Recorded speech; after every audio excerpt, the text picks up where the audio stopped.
The warning did not come from a lab, it came from a factory floor. Ford pushed AI deeper into quality control, hoping machines would catch problems earlier.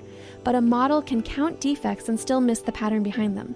So Ford did something that cuts against the replacement story. It brought experienced technical specialists back into the loop. Reports say roughly 350 veteran specialists were hired, promoted, or rehired to mentor teams and tune the tools. The problem lived where design, software, suppliers, and assembly collided. AI could help inspect. It still needed better data and people who knew where failure hides. That shift mattered because Ford had been fighting years of quality complaints and recalls. The comeback was not replace the expert, it was make the expert the teacher. The machine improved when human judgment was built into the system. And that is the bigger AI story for every company rushing to automate.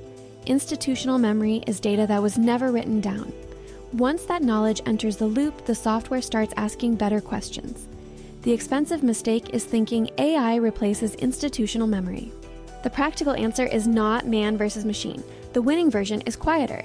AI sees more, experts teach better, and the factory gets smarter.